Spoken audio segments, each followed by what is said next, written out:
Hello friends, ఎలా ఉన్నారు? North sentinel island ఇది భారతదేశంలోని అండమాన్ దీవుల సమూహంలో ఉన్న ఒక చిన్న ద్వీపం.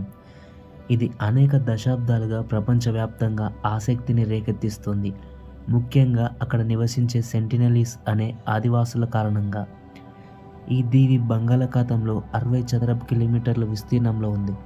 వీరి జనాభా 150 వరకు ఉండొచ్చని అంచనా. వీరు ప్రపంచానికి చివరి అన్కాంటాక్టెడ్ ట్రైబ్గా గుర్తించబడ్డారు. వీరు వేటాడటం, చేపలు పట్టడం, పండ్ల సేకరణ ద్వారా జీవిస్తున్నారు. ప్రపంచంతో సంబంధం లేకుండా రాతియుగం తరహా సాధనాలతో జీవనాన్ని వీరు కొనసాగిస్తున్నారు. వీరు భాష, సాంస్కృతిక వ్యవహారాలు ఎవరికీ తెలియదు. వారి సొంత జీవన శైలితో జీవిస్తున్నారు. సెంటినలీస్ ఇతరుల నుండి దూరంగా ఉండేందుకు ప్రయత్నిస్తారు. 2006లో 2 జాలరులను వీరు చంపారని సమాచారం ఉంది.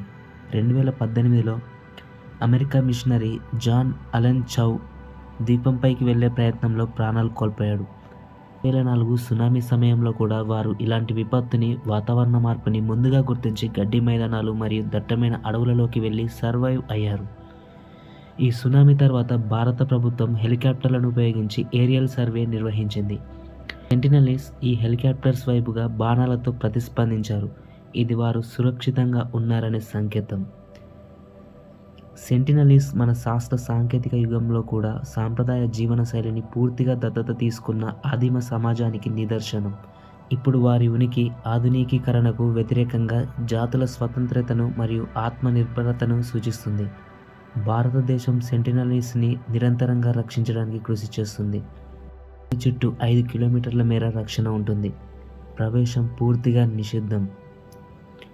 ఓకే ఫ్రెండ్స్, ఈ వీడియోలో సెంటినలీస్ గురించి కొంత సమాచారం అయితే తెలుసుకున్నాను అనుకుంటున్నాను. And thanks for watching.